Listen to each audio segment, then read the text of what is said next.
La Bible relate l'histoire de deux femmes portant le même nom, Tamar. L'une fut la belle-fille de Juda, à l'époque des patriarches israélites. L'autre vécut des siècles plus tard comme princesse d'Israël, fille de l'emblématique roi David. Pourtant, ces deux femmes ont un point commun. Malgré leur appartenance à la même lignée, leurs histoires furent très dramatiques, marquées par la douleur, la tristesse et la honte. Dans cette vidéo, nous allons parler de Tamar, fille de David, qui, bien qu'elle soit née dans la splendeur de la cour d'Israël, termina sa vie décrite par le narrateur biblique comme désolée. Ce qui lui arriva déclencha une succession d'événements tragiques qui causèrent une grande destruction dans la famille de David, avec des rivalités, des vengeances, des conflits et des trahisons qui menacèrent le trône de Juda. Tamar a grandi dans un foyer complexe, marqué à la fois par l'éclat d'une cour en expansion et par les fractures internes produites par la polygamie royale. Le texte biblique rapporte que David eut au moins 8 épouses principales, parmi lesquelles Maca, fille du roi de Guéshur et mère d'Absalom et de Tamar, ainsi que des concubines, ce qui multiplia le nombre de princes et généra des tensions quant à la succession. Amnon était le fils aîné de David et d'Ahinoam de Jezréel, par conséquent, son héritier légitime. Le deuxième fils de David s'appelait Kiléab, fruit de sa relation avec Abigaïl. Mais il ne reçut aucune projection dans le récit biblique. Ensuite, David fut le père d'Absalom, d'Adonijah et d'autres fils listés dans la Bible. Les relations familiales dans la maison de David étaient troublées, ses fils se disputant l'héritage royal. De plus, David fut impliqué dans le terrible épisode d'adultère avec Bathsheba et dans la mort d'Uri. Dans quelle mesure ce comportement absolument répréhensible a-t-il influencé ses fils, nous ne le savons pas. Mais il est tout à fait possible qu'en voyant leur propre père apparemment se tirer d'un adultère suivi d'un meurtre commandité, ils aient pensé qu'ils pouvaient aussi faire ce qu'ils voulaient. Cependant, nous savons que David n'échappa pas aux conséquences de son péché. Comme l'avait prophétisé le prophète Nathan, l'épée ne se retirerait jamais de sa maison. Et ce qui arriva dans l'histoire de Tamar fut un développement de ce jugement. Le contexte politique d'Israël renforça également les schismes domestiques. Les princes n'étaient pas seulement des membres de la famille. Ils occupaient probablement des postes militaires et administratifs et représentaient le roi lors de fêtes publiques. Dans ce contexte, certains commentateurs estiment que la primogéniture d'Amnon était une question d'État et que tout faux pas de l'héritier pouvait définir l'avenir du trône de Jérusalem, suggérant que face à la violence subie par Tamar, Absalom n'aurait pas seulement voulu se venger, mais aussi saisir l'occasion de redessiner la carte successorale d'Israël. Un autre facteur critique fut la perte de contrôle disciplinaire de la part de David. Après son histoire avec Bathsheba et Uri, le roi semble avoir perdu une partie de sa perspicacité. Il ne s'est pas rendu compte que son fils aîné bien-aimé complotait contre sa propre demi-sœur. Et ensuite, sa réaction à la tragédie de Tamar fut seulement une colère impuissante, sans application de la justice formelle contre Amnon. Tamar fut présentée par le narrateur biblique comme belle et vierge, vêtue de la robe longue qui distinguait les filles célibataires du roi. Le texte rapporte qu'Amnon, fils aîné de David, l'aimait avec une telle intensité qu'il s'angussa au point de tomber malade, car il ne voyait aucun moyen légitime de la posséder. Ce qui se déguisait en passion était, en réalité, une luxure incubée dans un cœur habitué aux privilèges de la cour. Ce qu'Amnon pensait être de l'amour n'était qu'une obsession. Selon le texte biblique, Amnon avait comme ami très proche son cousin Jonadab, un homme décrit comme rusé ou sagace. C'était quelqu'un qui savait concevoir des moyens d'obtenir ce qu'il voulait. Jonadab remarqua la perte de poids du prince et conçut une stratégie. Il conseilla à Amnon de feindre la maladie, de demander la visite de Tamar et de lui demander de lui préparer des gâteaux spéciaux à sa vue pour ensuite être seul avec sa sœur. Jonadab comptait sur la complaisance de David, qui avait l'habitude de visiter personnellement ses fils malades et de céder à leurs caprices. Ainsi, l'intrigue amènerait non seulement Tamar dans la chambre d'Amnon, mais impliquerait également le père dans une responsabilité indirecte. Amnon suivit le plan de Jonadab et réussit à faire envoyer Tamar chez lui par David. Innocente, la jeune fille prit la pâte et fit les gâteaux pour Amnon. Lorsque tout fut prêt, Amnon renvoya les serviteurs sous prétexte de ne pas avoir la force de manger devant d'autres personnes. Ensuite, il s'empara de Tamar dans un acte de violence contre elle. Pourtant, Tamar essaya de parler à Amnon, la princesse fit appel à la loi et à la conscience nationale. Elle demanda à son frère de ne pas la forcer, car on ne faisait pas une telle folie en Israël. Ensuite, Tamar médita sur l'avenir de tous les deux, se demandant où elle porterait sa honte face à cette horreur morale, et essaya de convaincre Amnon qu'il serait considéré comme l'un des fous d'Israël. Enfin, peut-être dans une tentative désespérée de gagner du temps, en voyant qu'aucun argument ne dissuadait son demi-frère de son obsession, Tamar suggéra qu'il demande sa main à David, même si elle connaissait l'obstacle légal. Malheureusement, rien ne toucha Amnon. Le texte rapporte qu'il viola Tamar. Et comme si cela n'était pas en soi quelque chose de terrible et de dégradant, après avoir obtenu ce qu'il voulait, le prince héritier perturbé ordonna à Tamar de se lever immédiatement et de s'en aller, la traitant comme une chose dont il fallait se débarrasser. Ce que le fils aîné de David disait être de l'amour était en réalité une obsession violente qui, finalement, se révéla être de la haine. La pauvre Tamar fut complètement déshonorée.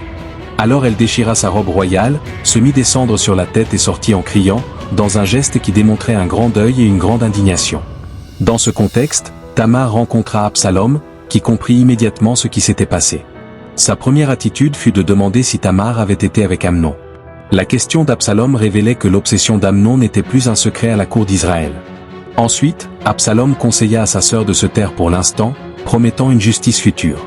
Tamar fut alors accueillie chez Absalom d'une manière que l'écrivain biblique décrit comme désolé. Lorsqu'il apprit ce qui s'était passé, le texte biblique rapporte que David se mit en colère, mais ne fit rien contre son fils aîné. Sa colère fut impuissante. Le roi, se souvenant peut-être de ses propres péchés capitaux, fut moralement paralysé. À la semblance du prêtre Élie, le juge qui ne refréna pas ses fils, David perdit le contrôle disciplinaire de sa propre maison. Cependant, tandis que le père s'abstenait, Absalom ne parla ni bien ni mal à Amnon, mais nourrit la haine en silence. Le texte rapporte qu'il attendit 2 années entières jusqu'à la tombe de ses troupeaux à Baal-Hazor, occasion festive où il invita tous les princes d'Israël. David, réticent, finit par permettre à Amnon de représenter la famille royale. Pendant le banquet, après avoir enivré son frère, Absalom ordonna à ses serviteurs de le blesser. Devant la mort d'Amnon, les autres princes s'enfuirent précipitamment à dos de mulet. Le désespoir fut si grand que des messagers confus informèrent David que tous les fils du roi avaient été tués. Mais Jonadab corrigea la nouvelle en disant que seul Amnon était mort, conformément à la vengeance qu'Absalom préparait depuis le jour où Tamar avait été violée. Après la mort d'Amnon, Absalom s'enfuit à Géshur, se réfugiant dans le royaume gouverné par Talmai, son grand-père maternel. Le texte rapporte que David pleurait tous les jours son fils mort, mais en même temps, il désirait voir Absalom, même s'il ne le fit pas appeler.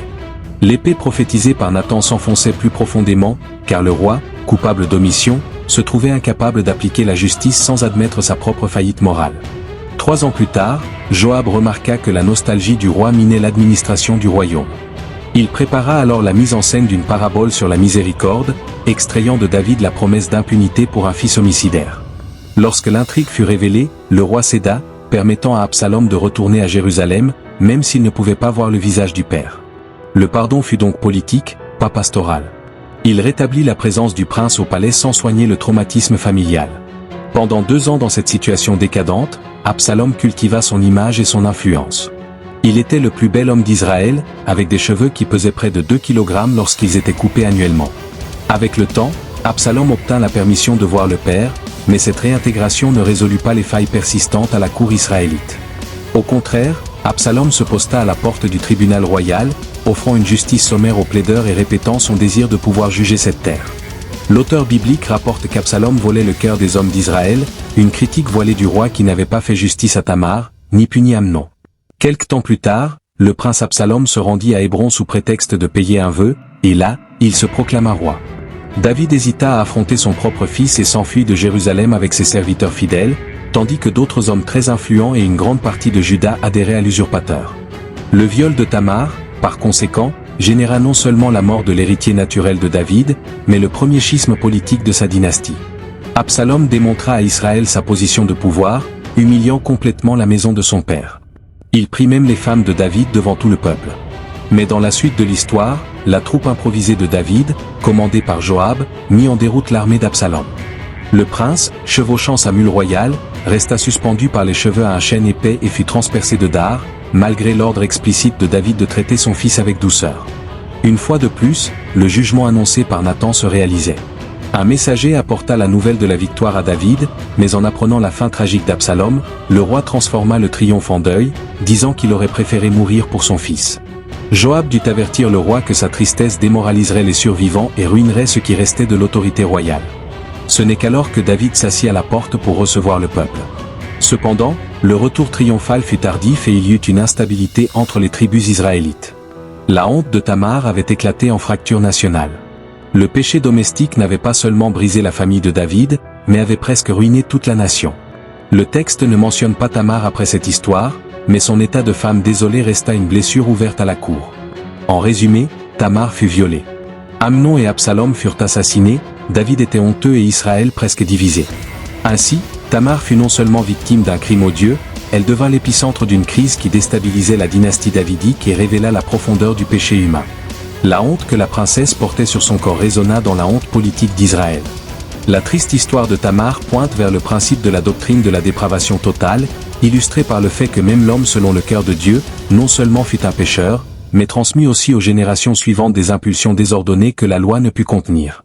Cela ne signifie pas que toute personne est aussi mauvaise qu'elle pourrait l'être, mais qu'aucune dimension de la vie, y compris l'ordre familial et étatique, ne reste exempte de l'inclinaison au mal. De plus, comme si son mauvais exemple dans l'affaire impliquant Bathsheba et Uri ne suffisait pas, David fut encore incapable de rétablir l'ordre dans son foyer.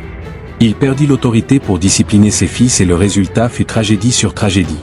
Et ici, cette histoire apporte d'importants avertissements pour nous tous.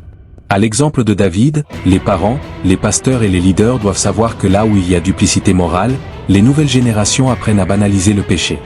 À l'exemple d'Amnon, ceux qui sont aujourd'hui tentés par leur luxure doivent savoir que le salaire du péché est la mort. À l'exemple d'Absalom, ceux qui cherchent la vengeance par leurs propres moyens doivent comprendre que c'est un chemin de ruine. À l'exemple de Jonadab, on ne peut pas tolérer des conseillers rusés qui facilitent le péché, car cela peut détruire des familles, diviser des communautés et renverser des royaumes. Et à l'exemple de Tamar, pour tous ceux qui souffrent de la douleur de la violence et de la honte de l'injustice, sachez que le juge de toute la terre ne laisse rien impuni. De plus, l'histoire de Tamar préfigurait la nécessité d'un successeur de David, qui exercerait un règne de parfaite droiture. L'argument de Tamar, lorsqu'elle demanda où elle porterait sa honte, est en définitive répondu définitivement en la personne de Christ, celui qui prit sur lui la honte de la croix et inaugura un exode existentiel pour tous les désespérés. En lisant l'histoire de Tamar, on peut se demander, qui protégera les vulnérables lorsque même loin du Seigneur faillit? La réponse est que seul Christ, qui aime la justice et l'iniquité, réunit assez de pouvoir et de compassion pour des personnes comme Tamar. Lui seul est capable de défaire à jamais l'angoisse, la désolation et la honte causée. Est-ce par les œuvres des Jonadab et des Amnon de ce monde? Même si la justice terrestre échoue, la justice divine exprimée dans l'œuvre future de la glorification inclura la réparation publique, lorsque Dieu lui-même essuiera toute larme de leurs yeux. Enfin, l'Église contemporaine doit apprendre de cette histoire la nécessité et l'importance de veiller sur le cœur et de réparer les structures. Là où Tamar fut réduite au silence, la chair doit parler. Là où David fut omis, les presbytères doivent agir. Là où Absalom fut homicidaire, les défenseurs de la justice doivent protéger. Et là où Amnon confondit l'amour avec la luxure, tous doivent se rappeler que le véritable amour ne cherche pas ses propres intérêts. Tamar ne réapparut pas dans les pages de la Bible, mais ses larmes continuent d'appeler l'Église à démontrer par des actes et des politiques que le salut vient du Seigneur, y compris la libération de la honte. Maintenant, écrivez dans les commentaires si vous connaissiez déjà l'histoire de Tamar, fille de David dans la Bible. Et si vous avez envie de grandir encore plus dans la connaissance de la parole de Dieu, je vous invite à la prochaine vidéo, à bientôt.